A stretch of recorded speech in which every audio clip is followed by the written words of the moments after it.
வணக்கம். இது எஃப்னா தமிழ் டிவியின் இலங்கையின் இன்றைய காலை செய்திகள்.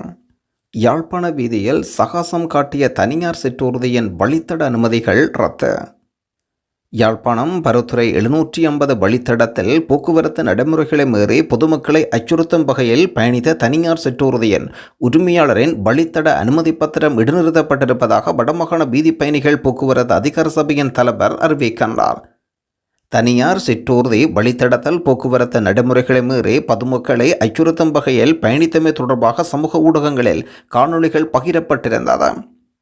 இதொடர்பில் நடவடிக்கை எடுக்குமாறும் வடமாகாண வீதி பயணிகள் போக்குவரத்து அதிகார சபையின் தலைவருக்கு வடமாகாண ஆளுநர் அறிவுறுத்தல் வழங்கியிருந்தார். இதற்கமைய முதல் கட்டமாக 29 சிறி 7911 என்ற தனியார் சிற்றூர்தியின் உரிமையாளரின் வழித்தட அனுமதி பத்திரம் இடைநிறுத்தப்படுகின்றது. அதன் சாரதி நடத்துனர் சிற்றூர்தியின் உரிமையாளர் மேலதிக நடவடிக்கைக்காக உரிய ஆவணங்களுடன் அதிகார சபைக்கு சமூகமளிக்க வேண்டுமென்று பணிப்புரை வழங்கப்பட்டிருக்கின்றது. கடல் சுழியின் பிடியில் சிக்கி மூவரை வெற்றிகரமாக மீட்ட போலீஸ் வீரர்கள். கடல் சுழியில் சிக்கொண்டு செல்லப்பட்ட அமெரிக்க பிரஜைகள் மூவர் திருகோணமலையில் காப்பாற்றப்பட்டுள்ளனர். திருகோணமலை கடற்கரையில் குளித்துக் கொண்டிருந்த 3 அமெரிக்க பிரஜைகளே இவ்வாறு மீட்கப்பட்டிருப்பதாக அறிய முடிகின்றது. கடலின் சுழியில் சிக்கொண்டு ஆழத்துக்கு இழுத்துச் செல்லப்பட்டு அனர்த்தம் காரணமாக போலீஸ் வீரர்கள் களத்தில் இறங்கினர். இவர்களை காப்பாற்றும் பொருட்டு உடனடியாக நடவடிக்கை எடுக்கப்பட்டிருந்தது. திருகோணமலை போலீஸ் குழுவின் விரைவான செயற்திறன் மூலம் போலீஸ் சார்ஜன் நயீம் மற்றும் அவர்கள் தலைமையில் Dissanayake police sergeant Kumarasinghe, police sergeant Surendra மற்றும் police sergeant Nissanka, police constable ஏதிலக் ஆகியோர் இணைந்து குறித்த அனர்த்தத்துக்குள்ளாகியிருந்த 3 அமெரிக்க பிரஜைகளை காப்பாற்றியுள்ளனர். எந்தொரு பிரச்சனையும் என்று 45 மணி நேர பாரிய போராட்டத்தின் பின்னர் இவர்களை காப்பாற்றி பாதுகாப்பாக கரைக்கு கொண்டு வந்ததாக அறிய முடிகிறது. பின்னர் அனர்த்தத்துக்குள்ளாகிய 3 அமெரிக்கர்களும் அவர்கள் தங்கியிருந்த இடத்துக்கு அனுப்பி வைக்கப்பட்டிருந்த விடயம் குறிப்பிடத்தக்கது. கிளிநொச்சி மண்ணின் அடையாளம். கிளிநொச்சி மண்ணின் அடையாளம் யோகேந்திரன் காலமானார். கிளிநொச்சி மண்ணை இலக்கியத்தில் உலகுக்கு அறிமுகப்படுத்திய ஈழத்தின் மூத்த படைப்பிலக்கியவாதியும் தமிழ் தேசிய எழுச்சிக்காக தனது படைப்புகளால்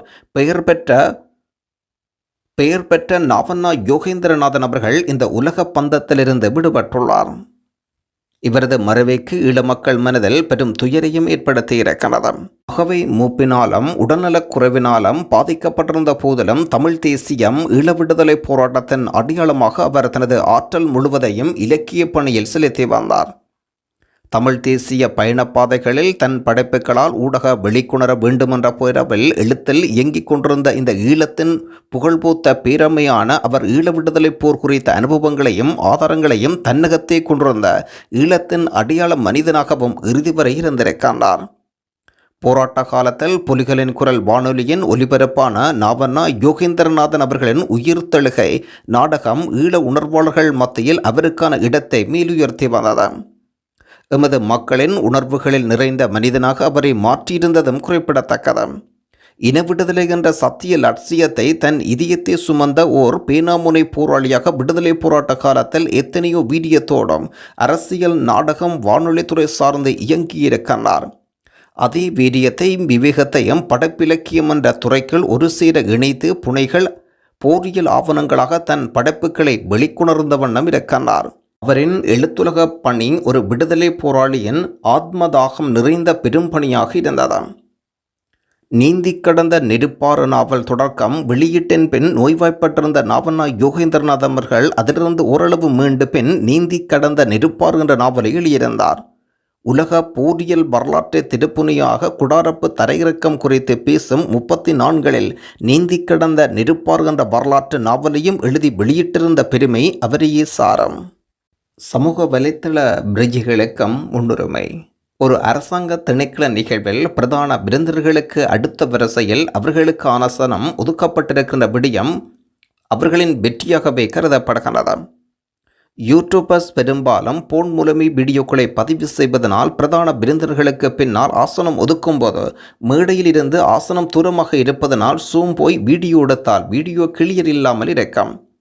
இதனால் இனிவரும் காலங்களில் பிரதான விருந்தினர்களுக்கு முன்பாக மேடைக்கு மிக அருகில் 50க்கும் மேற்பட்ட கதிரைகள் ஒதுக்க வேண்டும் என்று கேட்டு நிற்கின்றோம். வடக்கில் தொன்மையான பிரசித்தி பெற்ற சிவலாலயங்களின் விவரங்களை தொகுத்து வடமாகாண சுற்றுலா பணியகத்தில் சிவலாலயங்கள் வழித்தடம் என்ற சிறப்பு நூல் நிகழ்வு இடம்பெற்றிருக்கிறது. இதில் கேட்போர் கூடத்தில் இடம்பெற்றிருக்கிறது. இந்த நிகழ்வில் யூடியூபர்ஸுக்கும் ஆதனம் ஒதுக்கப்பட்டிருக்கின்ற விடயம் குறிப்பிடத்தக்கது. தேசிய மக்கள் சக்தி அரசாங்கம் சரியான பாதையில் பயணிப்பதாக ரணில் புலாரம் சூட்டியிருக்கின்றார். 2040 ஆண்டளவில் இந்தியா உலகின் 3வது பாரிய பொருளாதார வல்லரசாக மாறும். அதனூடாக இலங்கைக்கு பாரிய நன்மைகளை பெற்றுக்கொள்ள முடியும் என்று முன்னாள் ஜனாதிபதி ரணில் விக்ரமசிங்க அறிவிக்கின்றார். இலங்கை ஜனாதிபதி அனுரகுமார் திசாநாயக்க மற்றும் இந்திய பிரதமர் நரேந்திர மோடி ஆகியோருக்கிடையில் கடந்த 16ஆம் தேதி நடைபெற்ற விசேட கலந்துரையாடல் வரவேற்கத்தக்கது என்றும் ரணில் விக்ரமசிங்க குறிப்பிடுகின்றார். இதன் மூலம் தேசிய மக்கள் சக்தி உரிய பாதையில் பயணிக்கின்றது என்பது நன்கு புலப்படுகின்றது.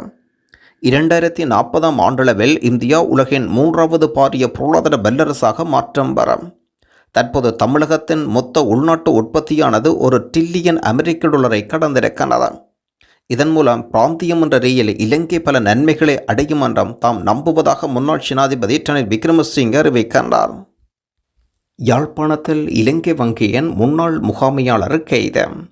யாழ்ப்பாணத்தில் இலங்கை வங்கியின் முன்னாள் முகாமையாளர் ஒருவர் பெருந்தொகை பண மோசடியில் ஈடுபட்டமைக்காக கைது செய்யப்பட்டுள்ளார்.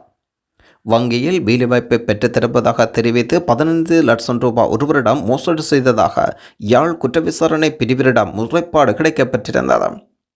பெற்றுக்கொண்ட பணத்துக்காக சந்தேக நபர் காசோலை வழங்கிய போதிலும் குறித்த காசோலை திரும்பியதை தொடர்ந்தே அவர் மீது முறைப்பாடுகள் முன்வைக்கப்படுகின்றன. சந்தேக நபர் தலைமறைவாக இருந்த நிலையில் தற்பொழுது கைது செய்யப்பட்டு விசாரணைகள் முன்னெடுக்கப்பட்டு வருவதாக போலீசார் அறிவிக்கின்றனர். வடக்கு கடற்தொழிலாளர்களின் குரல் ஏன் கேட்கப்படவில்லை? அர்ச்சுனா ஆதங்கம். வடமாகாண கடற்தொழிலாளர்களின் பிரச்சினைகள் குறித்து தீர்வு காணும் வகையில் எதிர்வரும் 5 வருடங்களுக்கான திட்டம் ஒன்று தொடர்பில் நடவடிக்கை மேற்கொண்டு வருவதாக நாடாளுமன்ற உறுப்பினர் ராமநாதன் அர்ச்சுனா அறிவிக்கின்றார். யாழ் மாவட்ட கடற்தொழிலாளர் கூட்டுறவு சங்க சமாசங்களின் சம்மேளன பிரதிகளை சந்தித்து கலந்துரையாடும் போது குறிப்பிடுகின்றார். வடக்கு மாகாண மக்களின் தேவைகளையும் குறைகளையும் சுட்டிக்காட்டும் வகையில் இம்முறை இடம்பெற இருக்கும் வரவு செலவு திட்டம் குறித்து அமைச்சரவை கூட்டத்தில் கலந்துரையாட இருக்கின்றேன். இது தொடர்பான திட்டம் ஒன்றை மேற்கொள்வதற்கான முயற்சிகளை முன்னெடுத்து வருகின்றேன். எனவே விரைவில் எதிர்வரும் 5 வருடங்களுக்கு வடக்கு மக்களை சார்ந்த திட்டம் ஒன்றினை உருவாக்கி அதொடர்பில் நடவடிக்கை எடுப்பேன் என்றும் குறிப்பிட்டிருக்கின்றார் அர்ச்சுனன் ராமநாதன். முன்னாள் ஜனாதிபதிகளின் விசேட பாதுகாப்புகள் மேலும் குறைக்கப்படும். முன்னாள் ஜனாதிபதிகளுக்கு வழங்கப்பட்டிருக்கின்ற பாதுகாப்புகள் இன்னும் குறைக்கப்படும் என்று அரசு ஊடக செய்திகள் செய்தி வெளியிட்டிருக்கின்றன. முன்னாள் ஜனாதிபதிகளுக்கு எவ்வித அச்சுறுத்தல்களும் கிடையாது என்ற புலனாய்வு அறிக்கைகளின் பின்னரே அவர்களுடைய பாதுகாப்பு குறைக்கப்பட்டுள்ளது. அடுத்த மீளாய்வு புலனாய்வு அறிக்கை கிடைத்த பிறகு தற்பொழுது வழங்கப்பட்டுள்ள பாதுகாப்பும் குறைக்கப்படும். பொருளாதார நெருக்கடியை தீர்வு காண்பதற்கு அரசாங்கம் உரிய நடவடிக்கைகளை எடுத்து வருகின்றது.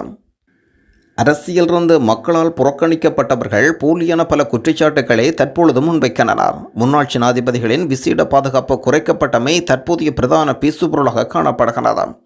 முன்னாள் ஜனாதிபதிகளின் பாதுகாப்புக்கு எவ்வித அச்சுறுத்தல்களும் கிடையாது என்று புலனாய்வு அறிக்கை கிடைத்த பின்னரே வழங்கப்பட்ட இராணுவ பாதுகாப்பு மீளப்பெறப்பட்டிருக்கின்றது. முன்னாள் ஜனாதிபதிகளுக்கு 60 போலீசார் என்ற அடிப்படையில் பாதுகாப்புகள் வழங்கப்பட்டிருக்கின்றது.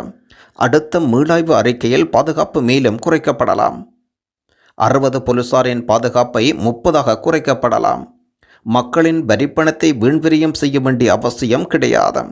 முன்னாள் ஜனாதிபதிகளின் உயிருக்கு அச்சுறுத்தல் என்ற ஊடகங்களில் குறிப்பிட்ட தரப்பினர் பாதுகாப்பு அச்சுறுத்தல் தொடர்பான தகவல்களை பாதுகாப்பு தரப்புக்கு அளிக்க வேண்டாம். அப்போதுதான் அது குறித்து உரிய நடவடிக்கை முன்னெடுக்கப்படலாம். ராமநாதன் அர்ச்சுனாவை திரைக்கு பின்னால் பயன்படுத்தும் பாராளுமன்ற உறுப்பினர்கள். முன்னாள் பாராளுமன்ற உறுப்பினர் பகிரங்கம். தேசிய மக்கள் சக்தி அரசாங்கம் நாடாளுமன்ற உறுப்பினர் ராமநாதன் அர்ச்சுனா போன்ற பலரை திரைமறைவில் வைத்து காய் நகர்த்துகின்றனர் என்று முன்னாள் நாடாளுமன்ற உறுப்பினர் சிவாஜிலிங்கம் அறிவித்திருக்கின்றார். குறிப்பாக பல தரப்பினரும் பின்னால் தேசிய மக்கள் சக்தி நிற்கின்றது. பல அமைப்புகள் ஊடகவியல்கள் கட்சி போன்ற துறைகளில் தேசிய மக்கள் சக்தியை ஊடுருவியிருக்கின்றது. எனினும் பொய்யும் புரட்டும் எத்தனை நாளுக்கு செல்லும்? அனைத்தும் கொஞ்சம் கொஞ்சமாக வெளிச்சத்துக்கு வரும். நாடாளுமன்ற உறுப்பினர் அர்ச்சுனா பேசுவதைப் போல் செயலிலும் காட்டினால் அவரை நாம் வாழ்த்துவோம் என்றும் செய்தியாளர் சந்திப்பில் கருத்து வெளியிட்டிருக்கின்றார் சிவாஜிலிங்கம். யாழ்ப்பாணத்தில் ராமநாதன் அர்ச்சுனாவை விட்டு வைத்தால் இனி யாழ்ப்பாணத்தில் வேறு எந்த ஒரு கட்சியும் அரசியல் செய்ய முடியாது என்பதை எதிர்க்கட்சிகள் நன்கு உணர்ந்துவிட்டனர். பாராளுமன்ற உறுப்பினரும் வைத்தியருமான அர்ச்சுனா மக்களுக்காக குரல் கொடுத்து கொண்டிருக்கின்றார். அவர்களுக்கான களத்தில் நின்று கொண்டிருக்கின்றார். இதை உணர்ந்து கொண்ட மக்கள் இனிமேல் எங்களுக்கு அர்ச்சுனா போன்ற தலைவர்கள் தேவை என்று உணரத் தொடங்கிவிட்டார்கள். அடுத்து வரும் தேர்தலில் வைத்தியர் அர்ச்சுனாவுக்கு வாக்களிக்கும் மக்கள் இப்போதே தயாராகிவிட்டனர்.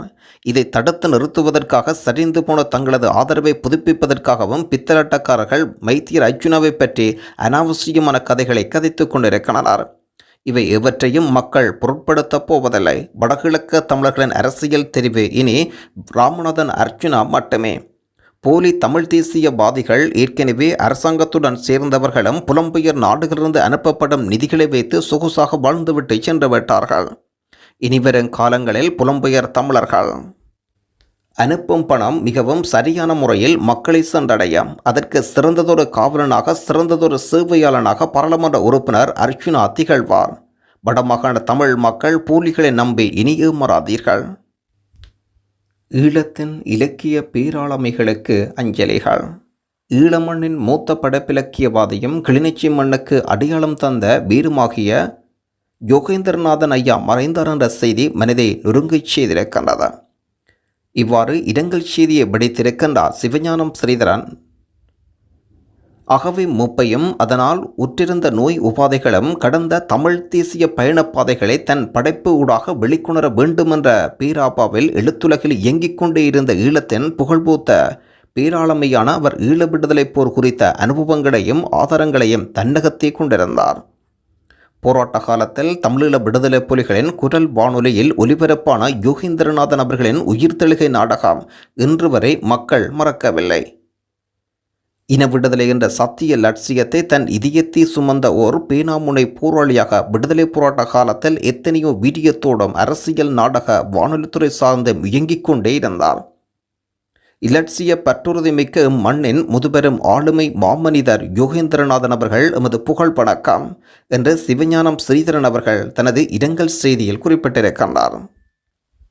அகில இலங்கை மக்கள் காங்கிரஸ் தலைவரும் பாராளுமன்ற உறுப்பினருமான ரிசாட் பதுதீன் அவர்களின் முயற்சியினால் புத்தளம் நாகவில்லு பிரதேசத்தில் இருக்கலம்பட்டி முஸ்லிம் மகா வித்தியாலயத்தில் 7 கோடி ரூபாய் நிதி ஒதுக்கீட்டின் மூலம் நிர்மாணிக்கப்பட்டு வரும் 3 மாடி கட்டிடத்துக்கான வேலை திட்டங்களை பாராளுமன்ற உறுப்பினர் ரிசாட் பதுதீன் நேரில் சென்று பார்வையிட்டுள்ளார். தனது முயற்சியின் பயனாக நிர்மாணிக்கப்பட்டு வரும் இந்த வகுப்பறை கட்டி வேலைகள் துரிதப்படுத்த தீவிர ஆலோசனைகளையும் வழங்கியிருக்கின்றார். கட்டுநாயக்காவில் வெளிநாட்டு பெண் ஒருவர் கைது. போதைப்பொருளுடன் இலங்கை வந்த பெண் ஒருவரை பண்டாரநாயக்கா கட்டுநாயக்கா போலீசார் கைது செய்துள்ளனர். குறித்த பெண் கானாவிலிருந்து வந்தவர் என்றும் தென்னாப்பிரிக்கா கடமைச்சீட்டுடன் இன்று அதிகாலை 1:50 கட்டார் ஏர்வேஸ் விமானத்தில் நாட்டுக்கு வந்துள்ளார். 41 வயதுடைய பெண் ஒருவரை இவ்வாறு கைது செய்யப்பட்டுள்ளார். கைதான பெண்ணிடமிருந்து 4000 கிராம் போதைப்பொருள் அதிகாரிகளால் கைப்பற்றப்பட்டிருந்தது. இதன் பெறுமதி 142 மில்லியன் ரூபாய் என்று சுங்கப்பிரதி பணிப்பாளர் நாயகம் சுங்க ஊடக பேச்சாளர் அறிவித்திருக்கின்றார். தென்கொரியா விமான விபத்தில் அனைவரும் உயிரிழப்பு, இலங்கை அரசாங்கம் இரங்கல். தென்கொரியாவின் முவான் விமான நிலையத்தில் இன்று காலை ஏற்பட்ட விமான விபத்தில் உயிரிழந்தவர்களுக்கு இலங்கை அரசாங்கம் இரங்கல் வெளியிட்டிருக்கின்றனர். தாய்லாந்தின் பாங்காக்கிலிருந்து தென்கொரியாவின் முவான் நோக்கி 181 பேருடன் பயணித்த விமானம் விபத்துக்குள்ளானதில் 2 தவிர ஏனைய அனைவரும் உயிரிழந்துள்ளதாக அறிவிக்கப்படுகிறது. இந்த நிலையில் இந்த துயர சம்பவத்தால் ஏற்பட்ட உயிரிழப்பு மற்றும் காயமடைந்தவர்களுக்கு இலங்கை வெளியுறவு அமைச்சகம் தனது ஆழ்ந்த வருத்தத்தை வெளிப்படுத்தியிருக்கிறார். இதனூடாக அறிக்கை ஒன்றையும் வெளியிட்டுள்ளனர். இந்த துயர சம்பவத்தில் உயிரிழந்தவர்களின் குடும்பங்களுக்கு இலங்கை அரசு இரங்கலை வெளியிட்டிருப்பதுடன் இந்த இழப்பை சமாளிக்க அவர்கள் மன உறுதி பெற வேண்டும் என்று அறிக்கையில் சொல்லப்படுகிறது. விபத்தில் காயமடைந்தவர்கள் விரைவாக குணமடைய வேண்டுமென்றும் காயமடைந்தவர்கள் முழுமையாகவும் விரைவாகவும் குணமடைய எங்கள் எண்ணமும் பிரார்த்தனைகளும் அவர்களுடன் இருக்கும் என்றும் வெளிநாட்டு அமைச்சு வெளியிட்டிருக்கும் ஊடக அறிக்கையில் சொல்லப்பட்டிருக்கிறது. தரையிறங்கும் போது ஏற்பட்ட தொழில்நுட்ப கோளாறு காரணமாக விமானம் விபத்தில் சிக்கியது. விமானத்தின் முதல் தரையிறக்க முயற்சி தோல்வியடைந்ததாகவும் 2வது முயற்சி விபத்தாக மாறியதாகவும் சொல்லப்படுகிறது. விபத்து காட்சிகளில் இரட்டை இன்ஜின் விமானம் தரையிறங்கும் கியர் இல்லாமல் மூவானில் தரையிறங்கியதாக சொல்லப்படுகிறது. விமான நிலையத்தின் வெளிப்புற விளிம்பில் இருக்கும் சுவரில் மோதிய விபத்து சம்பவம் இடம்பெற்றுள்ளது. விரைந்து செயற்பட்ட தீயணைப்பு வீரர்கள் தீயணைக்கும் பணிகளை மேற்கொண்டதாகவும் 2 பயணிகள் ஒரு பணியாளர் உட்பட 3 மீட்புக் குழு காப்பாற்றியுள்ளனர். தென்கொரியாவின் தெற்கு ஜியோல்ல மாகாணத்தில் ஒரு முக்கிய பிராந்திய மையமாக தெற்கு கடலோர விமான நிலையத்தில் உள்ளூர் நேரப்படி காலை 9:07 அளவில் இந்த சம்பவம் இடம்பெற்றுள்ளது.